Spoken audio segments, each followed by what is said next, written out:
नक्षत्रों की सीरीज में आप लोगों का एक बार फिर से स्वागत है। मैं जानती हूँ कि इस सीरीज का आप लोग बहुत लंबे समय से इंतज़ार कर रहे थे, लेकिन क्या करें, ये सीरीज़ है ही बहुत लंबी और नक्षत्रों के बारे में क्या बताया जाए, क्या ना बताया जाए, ये सब डिसाइड करने में थोड़ा सा टाइम लग जाता है। खैर, आश्लेषा तक के नक्षत्रों की तो हमने बात कर ली है और समय देखिए कितना अच्छा है। पितृपक्ष इस समय पर चल रहा है और पितरों के ही नक्षत्र मघा की अब हम बात करने वाले हैं। तो मघा नक्षत्र क्या है, कैसा होता है, इसके बारे में हम हमेशा की ही तरह दो वीडियोस में बात करेंगे। आज पहले वीडियो में हम ये जानेंगे कि इस नक्षत्र के सिंबोलिज्म्स कौन से हैं और उनका मतलब क्या होता है, और उसके बाद जो दूसरा वीडियो आता है इसके बाद, उसमें हम ये बात करेंगे कि इस नक्षत्र में जन्मे हुए लोग कैसे होते हैं, क्या चीज़ें फॉलो करनी चाहिए, कहाँ उनको समस्याएं होती हैं, इत्यादि इत्यादि। तो अब इन नक्षत्रों के बारे में अगर आप और जानना चाहते हैं, अगर आपका जन्म मघा नक्षत्र में हुआ है या फिर किसी ऐसे व्यक्ति को जानते हैं जिसका जन्म मघा नक्षत्र में हुआ है, तो फिर ये दोनों वीडियोस देखना आप लोगों के लिए कंपलसरी हो जाता है। So see you on the other side.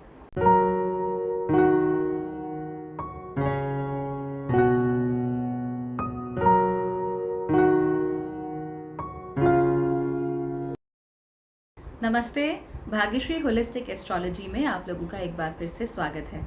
यहाँ पर हम बात करते हैं पॉजिटिव, इंस्पायरिंग और होलिस्टिक एस्ट्रोलॉजी की, यानी कि एक ऐसा ज्योतिष जो आपके पॉजिटिव पॉइंट्स को मैक्सिमाइज कर सकता है और आपके नेगेटिव पॉइंट्स को मिनिमाइज करने में आपकी मदद कर सकता है।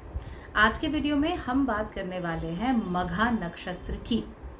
अब मघा का शाब्दिक अर्थ क्या होता है? मघा का मतलब होता है बलशाली और बली। आप इसे बाहुबली के साथ जोड़कर भी देख सकते हैं। मूवी आई थी ना कुछ समय पहले, तो बाहुबली में क्या होता है भाई, एक प्रोटैगनिस्ट है, हमारा नायक है जिसका नाम है महेंद्र बाहुबली, और ये एक राजा के खानदान में जन्मा है। राजा है, खुद राजकुमार है। ये कह सकते हैं कि चांदी का चम्मच मुंह में लेकर जन्मने वाले व्यक्तियों में से एक है। महाबलशाली है, दिखने में बहुत अच्छा है, बुद्धिमान बहुत है, और उसके साथ कई सारे बड़ों का हाथ है। यानी कि जो राजमाता थी उनका हाथ था, उसके साथ उनके जो जिन्हें कटप्पा, उनका भी हाथ था। तो बहुत सारे लोग ऐसे थे जो उन्हें फेवर करते थे, जो उन्हें मेंटोर करते थे, उम्र में बड़े थे, और इस वजह से वो अपने पीछे एक लेगेसी छोड़कर जाते हैं, यानी कि अपने पीछे एक ऐसा कुछ जरिया या अपना नाम है वो छोड़कर चले जाते हैं। तो मघा नक्षत्र वालों के बारे में भी यही खास बात होती है कि ये लोग भी शारीरिक रूप से काफ़ी अच्छे होते हैं। They are generally very good. Strength काफ़ी होती है इन लोगों के अंदर, और उसके साथ साथ ही बुद्धिमान भी ये लोग काफ़ी होते हैं। और ये लोग हमेशा ही ऐसे घरों में जन्मते हैं जहाँ पर उन्हें काफ़ी लाड प्यार मिले। अगर गलती से इनका जन्म किसी ऐसे घर में होता भी है जहाँ पर उन्हें बहुत ज़्यादा लाड प्यार नहीं मिल रहा है या वो राजकुमारों वाला ट्रीटमेंट नहीं मिल रहा है, तो भी इन्हें अपने टीचर्स में, इन्हें अपने गुरुज में, या इन्हें अपने जहाँ पर वो काम करते हैं वहाँ के बॉसेस में ऐसे लोग ज़रूर मिल जाते हैं जो उन्हें फेवर करते हैं और इनको पैम्पर करते हैं। तो यही मघा नक्षत्र की खास बात है। लेकिन सबसे इम्पॉर्टेंट चीज़ जो यहाँ है वो ये है कि इन्हें बड़ों का साथ, पितरों का साथ हमेशा मिलता है। इस नक्षत्र का सिंबल जनरली आप या तो महल समझ लीजिए या एक क्राउन, यानी सर का ताज या मुकुट। अब ये सर का ताज या मुकुट आप इसे बहुत आसानी से याद रख सकते हैं। कैसे? कि ये नक्षत्र पूर्ण रूप से सिंह राशि में मिलता है। सिंह राशि यानी शेर, शेर यानी जंगल का राजा, राजा यानी कि मुकुट। तो आपको इससे याद रखने में आसानी रहेगी। तो इसका नक्षत्र हमेशा मुकुट होता है। मुकुट के बारे में खास बात क्या है? ये सबके पास नहीं होता है ना, ये कुछ खास लोगों के पास होता है। दूसरी बात, ये मुकुट जनरली हेरिडिटरी होता है, यानी इनहेरिटेड होता है। यानी कि ये मुकुट कम ही केसेस में ऐसा होता है कि कोई अपने बाहुबल से छीन ले, अदरवाइज इन जनरल ये पीढ़ी दर पीढ़ी ट्रांसफर होता रहता है। अब जो पुराना सिस्टम है राजाओं का, वहाँ यही सब तो होता था ना। अब राजा का बेटा राजकुमार ही तो होगा, है ना। तो ये सारी चीज़ें वहाँ पर होती थी। तो पीढ़ी दर पीढ़ी आपने क्या मिल रहा है आपको। अब कुछ लोग ये समझ लेते हैं कि भाई राजा के क्राउन की बात हो रही है, कि पीढ़ी दर पीढ़ी क्राउन ट्रांसफर होता रहेगा। हर कोई मघा नक्षत्र में जन्मा व्यक्ति राजा का बेटा तो नहीं हो सकता। तो यहाँ पर हम सिंबॉलिक क्राउन की बात कर रहे हैं, यानी कि हम ये नहीं कह रहे हैं कि मघा नक्षत्र वाला हर कोई राजकुमार है। हम ये कह रहे हैं कि पीढ़ी दर पीढ़ी आपको कौन से संस्कार मिले हुए हैं। आपके अंदर ऐसे कौन से गुण डेवलप हुए हैं जो दूसरों के अंदर नहीं है, क्योंकि आप किसी खास परिवार में जन्मे हैं। नाउ खास परिवार अगेन डज नॉट मीन राजा का बेटा, मंत्री का बेटा, it doesn't mean like that. It means कि एक खास परिवार जहाँ पे कुछ संस्कार, किसी खास तरीके के संस्कार, किसी खास तरीके की वैल्यूज़ को पीढ़ी दर पीढ़ी संजो कर रखा गया है, और वो वैल्यूज़, उसके साथ पैसा जुड़ा हुआ हो सकता है, ज़रूरी नहीं है कि जुड़ा हुआ हो, लेकिन हो सकता है। उसके साथ सामाजिक स्टेटस जुड़ा हुआ हो सकता है, उसके साथ पैसा, वेल्थ, ज़मीन जायदाद जुड़ी हुई हो सकती है, लेकिन उसका जो सोर्स है एक्चुअल, वो होती हैं कुछ वैल्यूज़, वो होती हैं कुछ पारिवारिक जड़ें जो कि बहुत मजबूत होती हैं। तो जब भी मघा नक्षत्र में जन्म होगा तो ये जो पारिवारिक जड़ें होती हैं या पारिवारिक संस्कार होते हैं, ये बहुत मजबूत होते हैं, और इन्हीं मजबूत संस्कारों की वजह से मघा नक्षत्र में जन्मे हुए व्यक्ति को भी जनरली लकी माना जा सकता है कि ये लोग थोड़े से भाग्यवान होते हैं, भाग्यशाली होते हैं, भाग्य इनका साथ देता है इन जनरल। आप नोट करेंगे तो हमने क्या सीखा कि भाई मघा नक्षत्र यानी राजा, लेकिन राजा का मतलब राजा के घर में बैठा हुआ राजकुमार नहीं। राजा का मतलब हुआ कि जिस व्यक्ति के साथ उसके संस्कार, उसके वैल्यूज जुड़े हुए हैं, जो कि पारिवारिक रूप से पीढ़ी दर पीढ़ी पोषित किए गए हैं। ये बहुत ज़रूरी चीज़ें होती हैं। अक्सर अपने जीवन में हम इन चीज़ों को नज़रअंदाज कर देते हैं, लेकिन ये पीढ़ी दर पीढ़ी जमा किए हुए संस्कार बहुत ज़रूरी होते हैं। तो कुछ संस्कार तो वो हो गए जो हमने जन्म जन्मांतर में जमा किए हुए हैं, और कुछ संस्कार वो होते हैं जो कि हमने पीढ़ी दर पीढ़ी जमा किए हुए होते हैं। दोनों ही बहुत ज़रूरी होते हैं।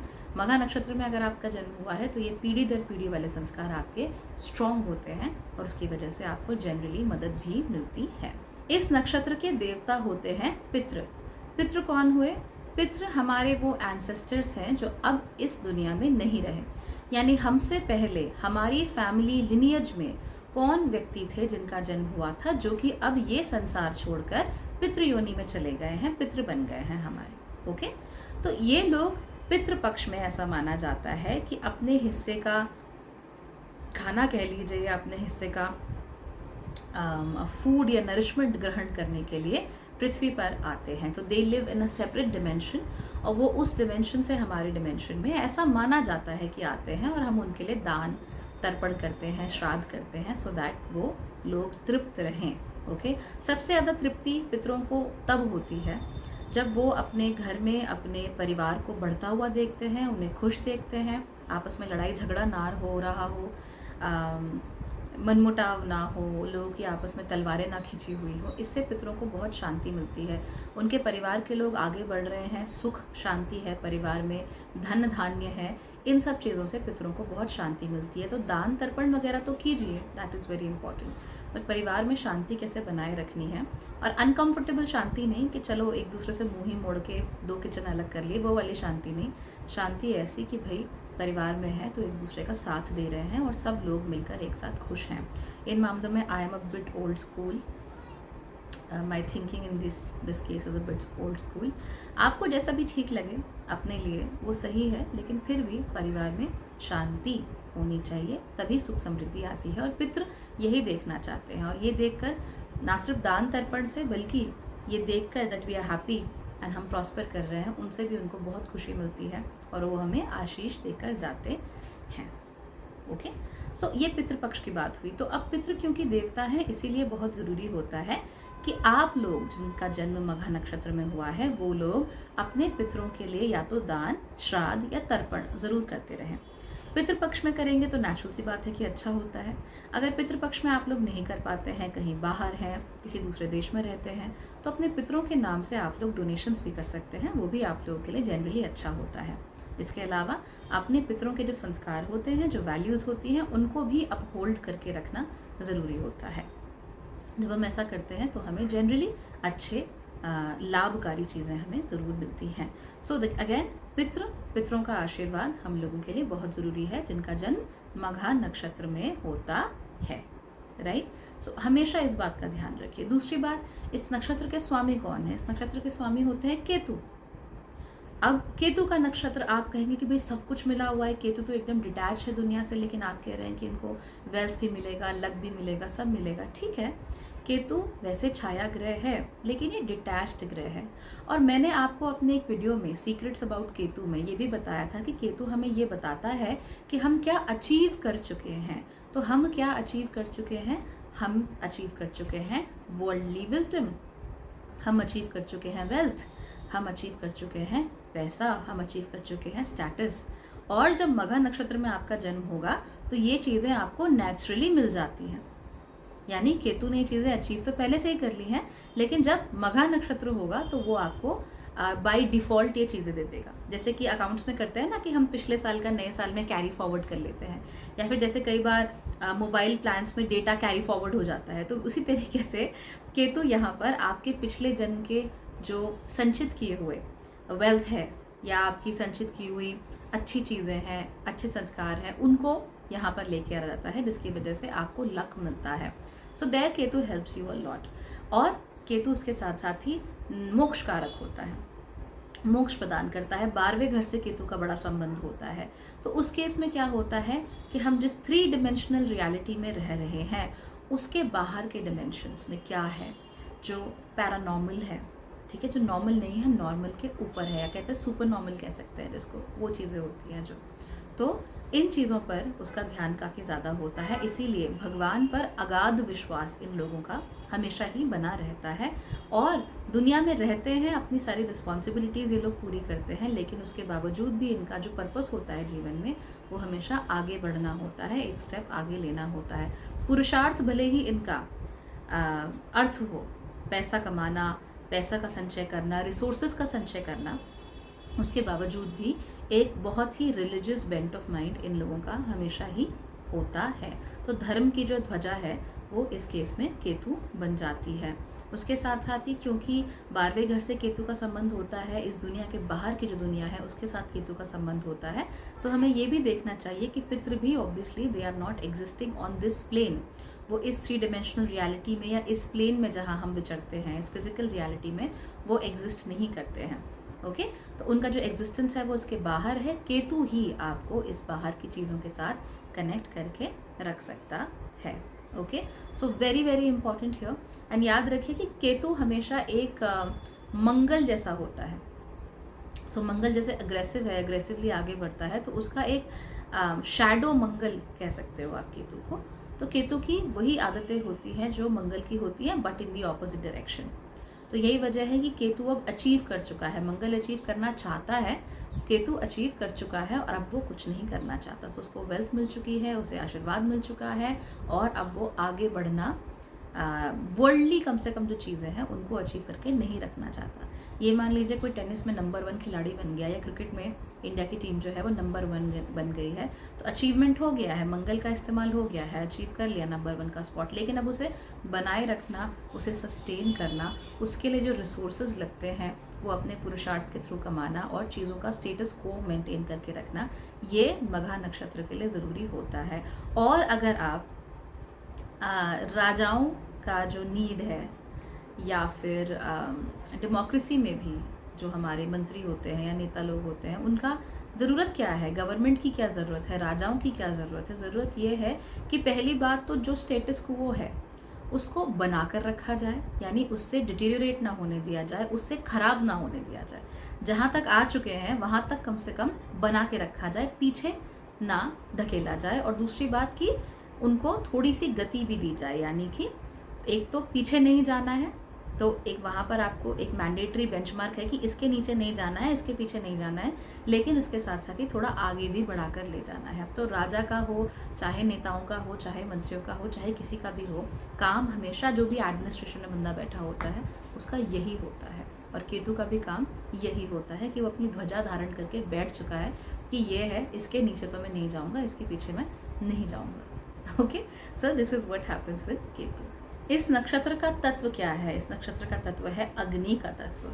अब अग्नि का तत्व कैसे है देख लीजिए। वैसे भी ये सिंह राशि है, उसी राशि का नक्षत्र है, तो सिंह राशि में तो नेचुरली अग्नि का तत्व ज़्यादा होता है, प्लस सिंह राशि के स्वामी खुद सूर्य होते हैं, तो आप सोच सकते हैं कि यहाँ पर जो ताप है वो कितना ज़्यादा है।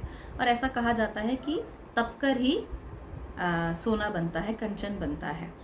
तो जितना ज़्यादा इन लोगों के ऊपर प्रेशर आता है, जितना ज़्यादा इन लोगों को के सामने चैलेंजेस आते हैं, उतना ही ज़्यादा ये लोग निखरते हुए चले जाते हैं। ये इनके बारे में बड़ी ख़ास बात होती है। दूसरी बात ये, क्योंकि यहाँ पर ताप ज़्यादा है, इसीलिए इन लोगों के अंदर गुस्सा नेचुरली थोड़ा ज़्यादा होता है।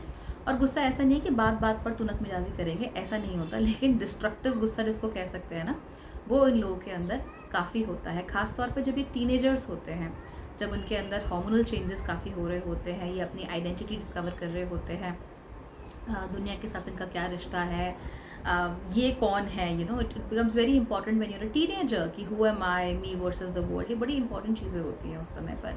तो वहाँ पर ये जो गुस्सा है या ये जो अग्रेशन है इन लोगों के अंदर, ये काफ़ी ज़्यादा आपको उभर कर बाहर देखने में मिल सकता है।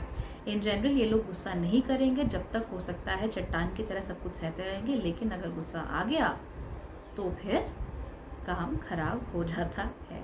तो मघा नक्षत्र वाले को गुस्सा ना ही दिलाया जाए तो अच्छा है, बिकॉज वो गुस्सा is very very destructive, right. तो ये चीज़ें अग्नि तत्व के बारे में जानने की ज़रूरत इनको होती है। हाँ, अगर आपका नक्षत्र मघा है, तत्व क्योंकि अग्नि है, इसलिए मैं आपको सजेस्ट करूँगी कि आप लोग बहुत लंबे समय तक भूखे मत रहिए, ओके। कुछ ना कुछ आप लोग खाते रहिए। बहुत ज़्यादा ठंडा जो चीज़ें होती हैं उनको भी आप थोड़ा अवॉइड कीजिए, वरना शरीर में गर्मी बहुत बढ़ जाएगी। तो आइस को थोड़ा अवॉइड कीजिए, that's not for you.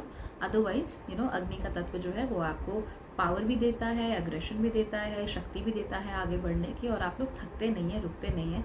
I think that is amazing. पेड़ कौन सा जुड़ा हुआ है इस नक्षत्र के साथ? पेड़ होता है वट वृक्ष, इंग्लिश में कहते हैं बैनियन ट्री। वट वृक्ष के बारे में खास बात क्या होती है? बड़ा होता है, मजेस्टिक होता है, एक ही होता है लेकिन इट जस्ट लुक्स अमेजिंग, भीड़ में अलग पता लग जाता है। वट वृक्ष सबसे ऊंचा पेड़ नहीं होता, ओके, लेकिन उसके बावजूद भी सबसे मजेस्टिक, या जिसमें एक बहुत यू नो अलग ही बात होती है उसमें, वट के वृक्ष में, कि आप देखते हैं तो आपको पता लग जाता है हाँ ये वट वृक्ष है, ये अलग है, ये अनोखा है, इसमें कुछ खास बात है। सो ये सबसे लंबा पेड़ नहीं है, ये सबसे छोटा पेड़ नहीं है, लेकिन ये सबसे इंटरेस्टिंग है। ये इसमें एक ऐसी कैरिज्मेटिक शक्ति है जो आपको अपनी ओर खींचती है। तो ये वट वृक्ष होता है, ये एक होता है, अकेला होता है। और जनरली आपने देखा होगा कि वट वृक्ष बहुत सारे झुंड में जनरली कम ही होते हैं, आपको एक देखने को मिलेगा, 2-3, और भी काफ़ी दूरी पर देखने को मिलेंगे, क्योंकि राजा भी एक ही होता है। मघा नक्षत्र की शक्तियाँ भी कम ही लोगों को मिलती हैं, सबको नहीं मिल पाती हैं। So it's a very lucky nakshatra to be born in, okay.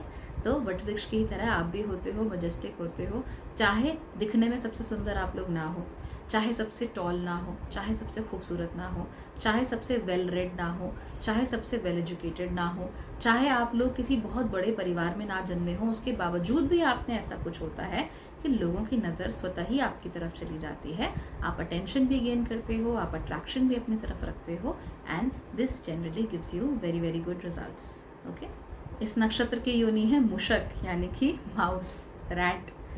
तो ये भी बड़ी इंटरेस्टिंग चीज़ होती है कि भाई शेर की राशि में और योनि हो गई मूषक की, but that you know is a very different subject, वो हम डिस्कस करेंगे जब हम डिस्कशन करेंगे कि अष्टकूट मिलान कैसे होता है और उसके अलग अलग फेसेट्स कौन से होते हैं। फिलहाल के लिए ये जान लीजिए कि योनि इनकी मूषक होती है, और इसके साथ साथ ही नाड़ी होती है अंत्य नाड़ी, यानी अंत वाली नाड़ी इन लोगों की होती है। इस नक्षत्र के बारे में आपको 2-3 खास बातें जान लेनी चाहिए। नंबर 1, ये नक्षत्र पूरी तरीके से सिंह यानी कि लेव राशि में होता है, और सिंह राशि का ताज आप इस नक्षत्र को कह सकते हैं, बिकॉज इस राशि के अंदर के जो सबसे इंटरेस्टिंग गुण होते हैं उनको ये नक्षत्र हमेशा आपको दिखाता है।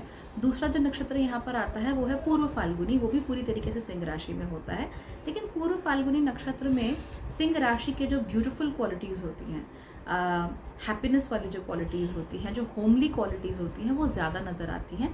और मघा में जो पावर वाली क्वालिटी होती है, जो कॉन्फिडेंस वाली क्वालिटी होती है, जो अग्रेशन वाली क्वालिटीज़ होती हैं, वो ज़्यादा नज़र आती हैं। सो पूरी तरीके से सिंह राशि का ये नक्षत्र है। और जिन लोगों का नक्षत्र मघा होता है, जो हम टिपिकल लियो ट्रेट्स कहते हैं ना, वो इन लोगों के अंदर ज़्यादा होते हैं, ओके। दिखने में भी शेर जैसे लगेंगे, शरीर भी कुछ कुछ वैसा ही होगा, हाइट बहुत ज़्यादा नहीं होगी, they will be medium heighted, पर थोड़े ब्रॉड से होते हैं, तो आपको पता लग जाएगा कि ये लोग मघा नक्षत्र के हैं। So it's very easy to discern कि मघा नक्षत्र में किसका जन्म हुआ है। दूसरी बात ये कि अभी तक हमने गंडंत की बात नहीं की थी, तो उसकी बात करना भी ज़रूरी है गंडंत तब होता है जब कोई फायर साइन किसी वाटर साइन से मिलता है। तो ये हमारी कुंडली में 3 जगहों पर होता है। सबसे पहला गंडन जो होता है वो होता है कैंसर यानी कर्क और लियो यानी कि सिंह राशि के बीच में। दूसरा गंडंत होता है आपका स्कॉर्पियो और सजिटेरियस राशि के बीच में। और तीसरा फाइनल गंडन जो है वो होता है पाइसिस और एरीज राशि के बीच में। तो यहाँ पर जो लियो राशि की शुरुआत भी क्योंकि मघा के साथ ही होती है, इसीलिए मघा की जो शुरुआती डिग्रीज होती हैं वो हमेशा गंडंत में होती हैं। और अगर आप लोगों का जन्म इन डिग्रीज में हुआ है, शुरुआती डिग्रीज में अबाउट 90 या 96 मिनट्स शुरुआती डिग्रीज में अगर आप जन्मे हैं मघा के, तो बहुत ज़रूरी है कि आप लोग पितृ पूजा ज़रूर करवाएं और हर साल श्राद्ध तर्पण ज़रूर करें।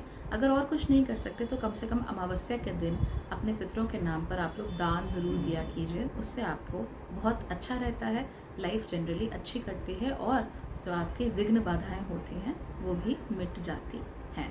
तो ये तो हो गई जनरल बातें मघा नक्षत्र के बारे में। अब जो इंटरप्रिटेशंस हैं कि ये लोग आखिर होते कैसे हैं, ये सारी की सारी बातें हम करेंगे अगले वीडियो में। Thank you so much for watching.